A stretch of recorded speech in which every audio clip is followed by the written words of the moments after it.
Hello and welcome to Andrew Broussard Watercolors. Today I wanted to start a new watercolor landscape painting. So I decided to start my videos off with the first session being a 1A, where I'm just kind of planning it out and just doing little sketches. So, well, big sketches, like paper size, so I can get an idea of where I want things to go. So the picture that I'm working from, I took right around the corner from my house, and it's pretty much a line of trees along the side of a ditch that we have down here in Louisiana. Just all the roads have the ditches on the side of them. And I want to try just adjusting the forward and back of it and get an idea if I can make it kind of more dynamic. So I'm using a Sharpie so you guys can see better. Right here is going to be, I'm going to write DF. That's going to be the distant field behind the stuff. And I think I want to make that relatively nice and bright. This is where my main tree line is going to sit. And this is where some background tree line is going to sit. My picture itself, I have a really tall pine tree, a few of them in this photo. I think I'll start it here. And the way I took the photo, I kind of let it cut off on the top of the picture, but I think I want to make this where we see a little bit up on top. Just getting an idea for the shape. Halfway up the tree would be about here, and in all seriousness, well, let's see, halfway up, and then another bit. That's when all this foliage and branches start to happen. So I really want to get that tall effect. Just so how strong and towering this tree is. And it would have all this stuff coming up off of it. To the right, there are two more trees of that same caliber, a little bit shorter. And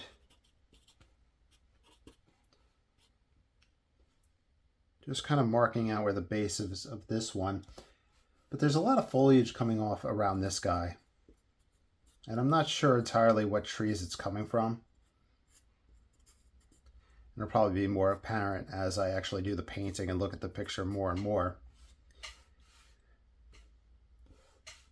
But we'll wind up having him right about there.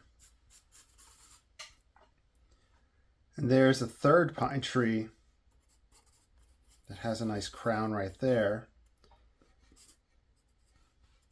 And if we put this guy in, this one's on an angle. I think it'd be kind of cool to angle it in. I'll probably have to bring it in closer whenever I'm setting up the actual painting. Especially since this is 8.5 by 11 and I'll be on it 8 by 10. There's a small tree with very sparse foliage on it right here. There's going to be all branches and stuff like that. So just little representational stuff, not making anything pretty. Okay. Now background wise, this comes...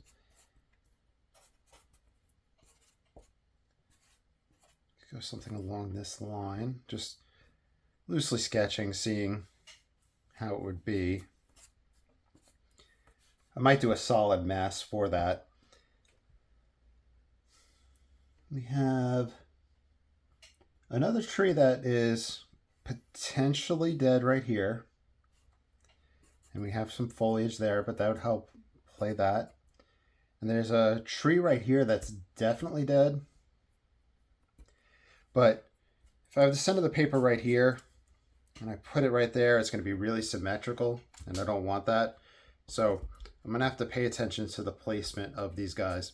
So maybe I could put it right here and it comes up and we see it right there.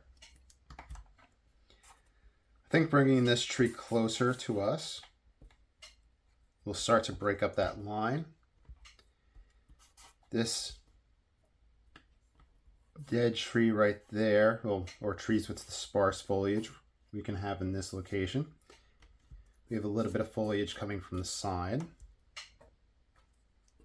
We have these shapes that I was talking about. Let's move this one a little bit closer. We can have the smaller one recede a little bit. The dead one comes up here. We have that there.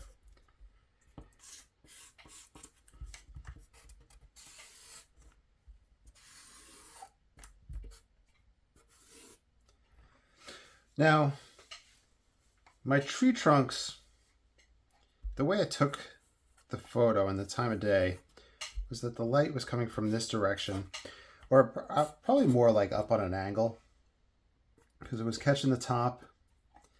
We see light here, and then we start to lose it right when we get to about the tree line, and we get it pretty dark.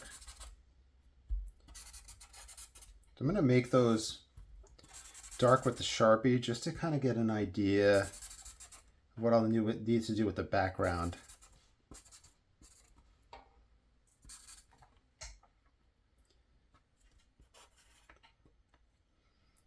If we have these dark, if we have these lighter, all that in there, then we can have a kind of just a counter change, because then once we go over the sky,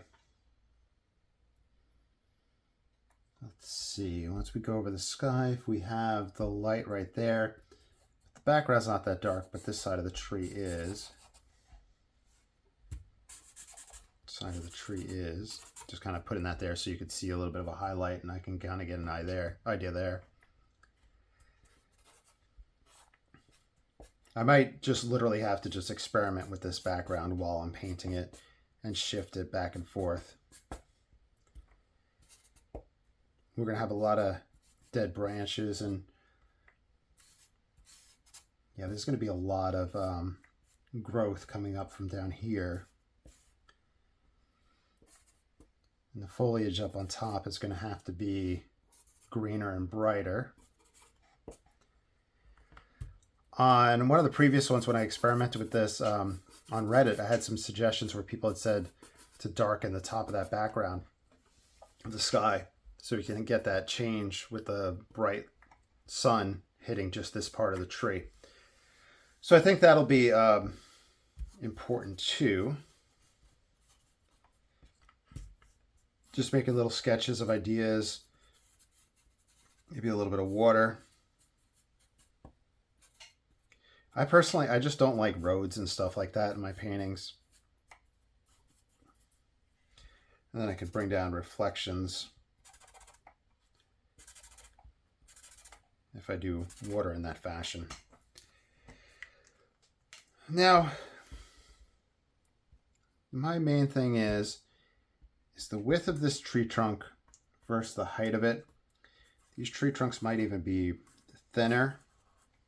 Then I wind up drawing it here just in order to keep that relationship between the height and the width to make sense. Percy, really? Percy tried to jump on the table next to me and completely airballed it. Like, all I just saw at the corner of my eye was just a ball of fur just up and then land by my leg.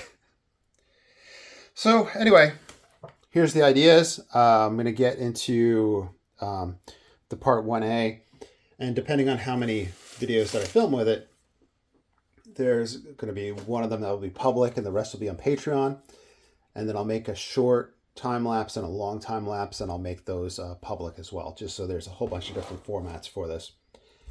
All right, I'll be back with the next video. Y'all take care and have a great day. Bye.